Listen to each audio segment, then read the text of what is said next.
बटुकों के शिखा पकड़ करके पुलिस ने घसीटा कि वही बटुक जो महाराज जी के साथ थे, वही बटुक पुलिस की कॉलर पकड़ करके वर्दी फाड़ रहे थे।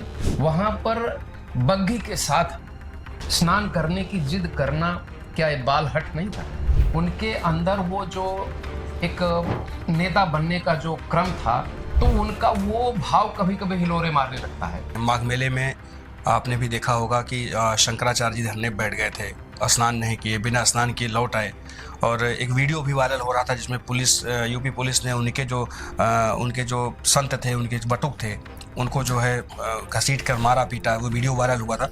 तो आप भी ब्राह्मण समाज से आते हैं, ब्राह्मणों के नेता हैं, तो कहाँ तक सही था? ये एक नैरेटिव भी बनाया जा रहा है कि सरकार ब्राह्मणों के अगेंस्ट काम कर रही है, तो आप भी उसी पार्टी में हैं।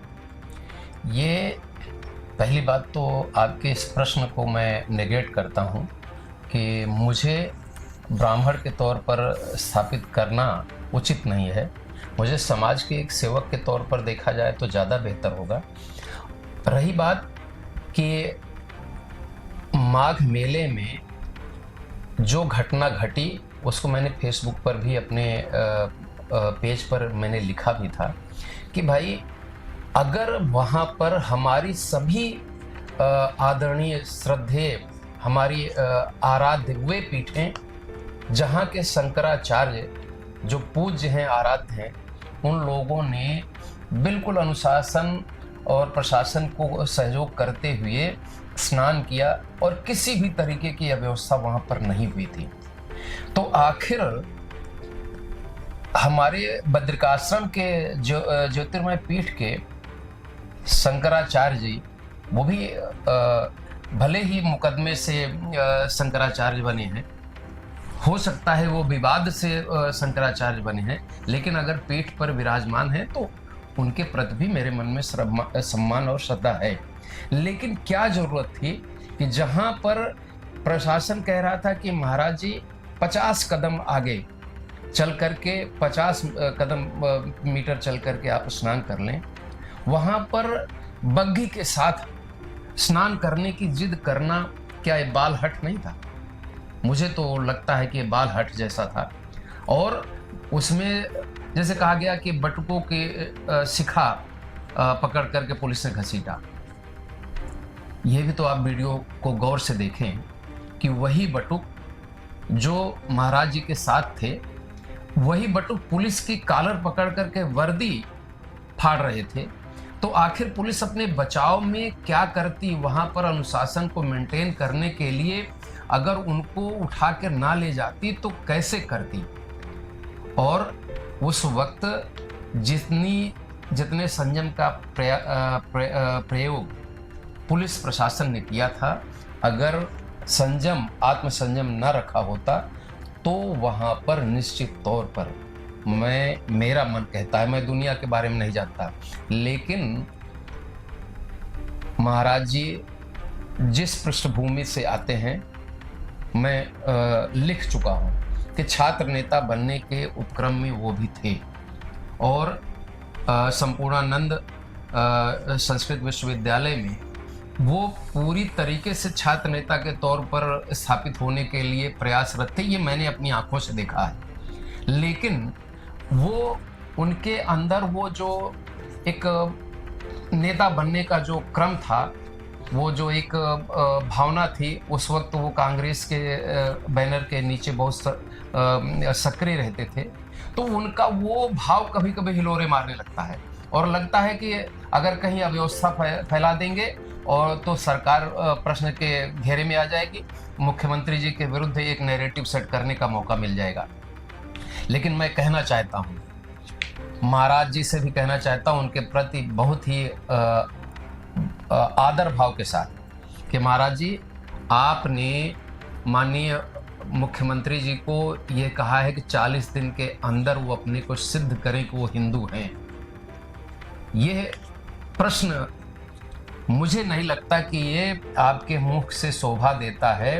योगी जी जैसे इतने बड़े मठ, गोरक्षपीठ आज की नहीं, हमारी नाथ परंपरा का इतना बड़ा आराध्य और पूरे भारत का एक केंद्र वहाँ के पीठाधीश्वर हैं, और उनके बारे में आप ये प्रश्न करें कि आप अपने को हिंदू सिद्ध करें, अन्यथा आप उनको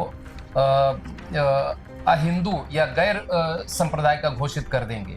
मुझे नहीं लगता कि यह शब्द माननीय मुख्यमंत्री जी के लिए आपके मुख से शोभा देता है।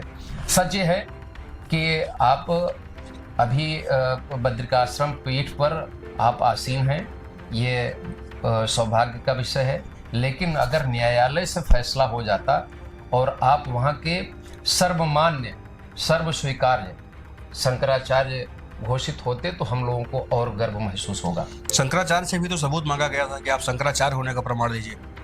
तो अभी भी जब कोर्ट के विचाराधीन उनका प्रकरण लंबित है, उसके पहले महाराज जी शंकराचार्य जी के पहले ब्रह्मलीन स्वरूपानंद सरस्वती जी भी उस पीठ पर शंकराचार्य थे, लेकिन वो भी विवाद में ही शंकराचार्य बने थे। उनके बाद फिर अभी मुक्तेश्वरानंद जी, ये तो सौभाग्य का विषय है कि हमारे प्रतापगढ़ जनपद में ऐसी महान विभूतियाँ पैदा होती हैं।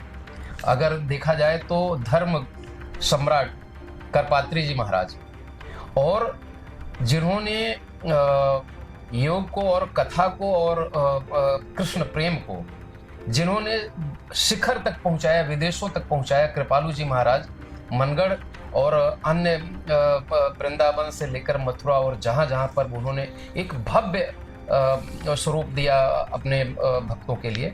तो ऐसे गुरु और ऐसे महान संत हमारे यहाँ पैदा हुए, तो हमको अच्छा लगता है। और अभी मुक्तेश्वरानंद जी भी प्रतापगढ़ के ही हैं, ये अच्छा लगता है। लेकिन वैधानिक तौर पर वो चुन के निर्वाचित या चुन करके या न्यायालय के द्वारा सर्वमान्य सर्वस्वीकार्य होते तो उनको माननीय मुख्यमंत्री जी से हिंदू होने का सर्टिफिकेट मांगने का अधिकार था। तो पुलिस ने बटुकों को शिखा पकड़कर खींचा, घसीट कर मारा, जो आरोप है, तो ये सही था क्या? पुलिस ने जो किया वो ठीक था आपके हिसाब से? ये होना चाहिए था ऐसे? देखिए, शिखा पकड़ना ये थोड़ा नहीं, बहुत ज़्यादा कष्टदायी है। लेकिन पुलिस जब वहाँ पर मारा मारी हो रही हो और बिल्कुल अव्यवस्था कायम हो गई हो, एक दूसरे को धक्का मुक्की कर रहे हो, तो उस वक्त व्यक्ति किस भी तरीके से क्या पकड़ में आता है, वो कपड़ा पकड़ में आता है, शिखा पकड़ में आता है, हाथ पकड़ में आता है, बाल पकड़ में आता है, वो जिस भी रूप में उस वक्त पुलिस को कोई मिल गया। और ये भी कोई सबके साथ नहीं हुआ था, एक बटुक के साथ ऐसी घटना घटी तो वो दिख रहा था, लेकिन सबसे ज्यादा आक्रामक वही बटुक थे, इसलिए पुलिस उनको नियंत्रित करने के लिए ऐसा की होगी। अगर पुलिस इसमें यह काम की है तो उसके विरुद्ध भी जांच करा करके विधि सम्मत अनुशासनात्मक दंडात्मक कार्रवाई की मांग मैं करता हूं कि किसी भी व्यक्ति को नियंत्रित करने के लिए उसके धार्मिक और उसकी धार्मिक पहचान को आप अपमानित करते हुए अगर आप ऐसा कृत्य कर रहे हैं तो वो निश्चित तौर पर निंदनीय है, और उस पर पुलिस की जांच में अगर ऐसा दंड का प्राविधान बनता है तो ये होना चाहिए।